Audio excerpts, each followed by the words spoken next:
गुरु प्यारी साध संगत जी, आप सभी को राधा स्वामी जी।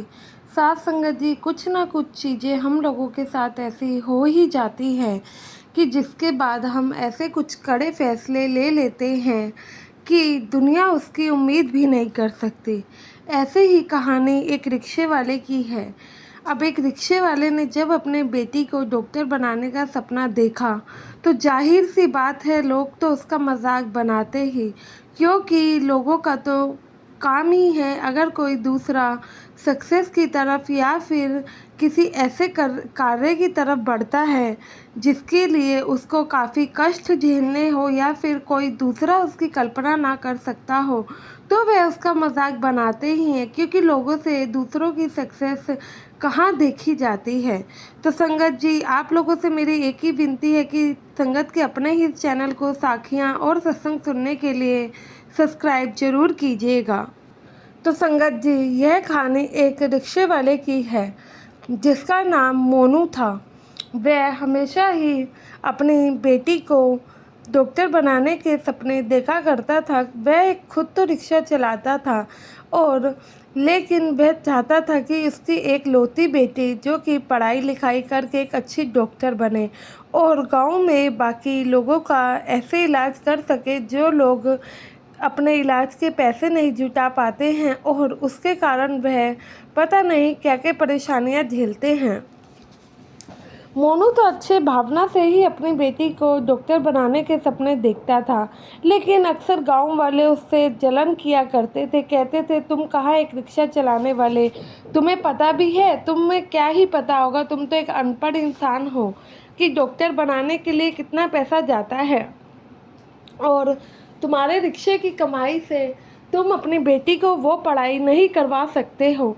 ऐसी ऐसी बातें मोनू को अक्सर सुननी पड़ती थी, पर मोनू हमेशा ही सद्गुरु के आगे हाथ जोड़ता और कहता, मैं कौन होता हूँ, मालिक बैठा है करने वाला। तो साथ संगत जी, मोनू और मोनू की बीवी भी इस चीज़ में मोनू का पूरा साथ देती थी। वह सिलाई कढ़ाई का काम करके मोनू के मदद किया करती थी और अपनी बेटी की पढ़ाई में पूरा ही सहयोग करती थी और बेटी को घर के कामों से भी काफ़ी दूर रखती थी। बस कहती थी, बेटा तुम अपना दिमाग पढ़ाई में ही लगाओ। तो साथ संगत जी, आज के समय में वह लड़की 10वीं क्लास में पहुंच चुकी थी कि अचानक से उसकी माँ बीमार पड़ जाती है। सरकारी अस्पताल में दिखाया जाता है लेकिन कोई फ़र्क नहीं पड़ता है। उसके बाद जब उसको इलाज के लिए काफ़ी सारे पैसों की ज़रूरत पड़ती है तो इन लोगों के पास पैसे नहीं होते हैं, जिसके कारण अब वह बच नहीं पाती है। अब मोनू और मोनू की बेटी अकेले ही रह गए थे। घर में कुछ दिन तो मातम का माहौल बना रहा, लेकिन धीरे धीरे माहौल फिर से ठीक होने लगा। पिता ने कहा कि बेटा जो हो गया, लेकिन अब तुम्हें आगे पढ़ाई पे ध्यान देना है। आज जो तुम्हारी माँ के साथ हुआ है, पैसों के कारण उनका इलाज नहीं हो पाया, ऐसा कल को किसी के साथ ना हो। अब साथ संगत जी, समय तो धीरे धीरे बीत ही रहा था। 12 क्लास लड़की के पास हो चुकी थी। 12वीं के बाद जब मेडिकल के एंट्रेंस एग्ज़ाम के लिए एडमिशन लेने जाना था तो काफ़ी पैसों का मतलब कि ज़रूरत थी। अब धीरे धीरे पैसे मोनू ने इकट्ठा जो किए थे वह उसको दे देता है, लेकिन वह पैसे फिर भी पूरे नहीं पड़ते। मोनू सत्संगी तो था ही, सत्संग घर जाके अपने सेवादार भाई बहनों से मदद मांगने लगता है।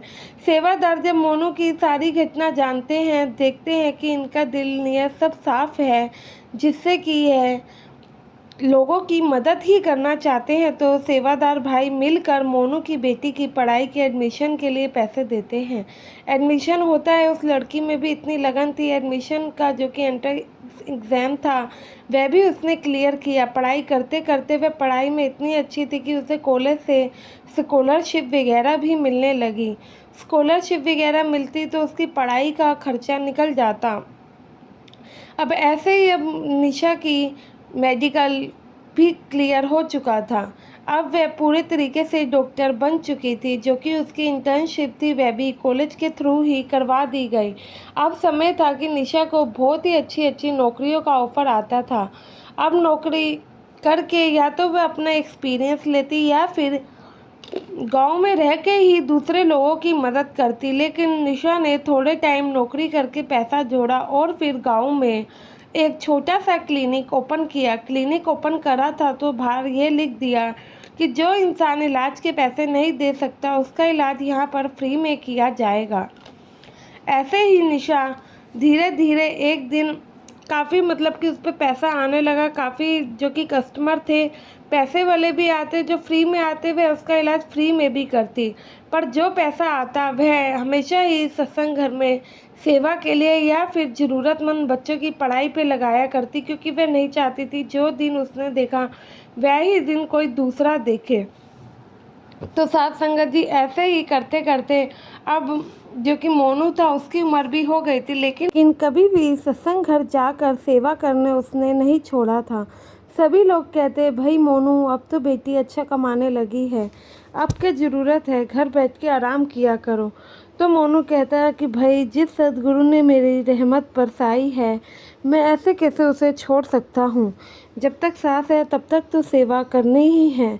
तो साथ संगत जी ऐसे होते हैं कुछ लोग, जब गुरु उनका साथ देते हैं तो वह कुछ बनने के बाद, हासिल करने के बाद भी लोगों को नहीं भूलते हैं, गुरु को नहीं भूलते हैं। हम जैसे लोग क्या करते हैं, थोड़ा सा मतलब कि काम हम पे ज़्यादा आया नहीं, क्या सत्संग क्या सेवा घर, हमें कुछ मालूम नहीं रहता है।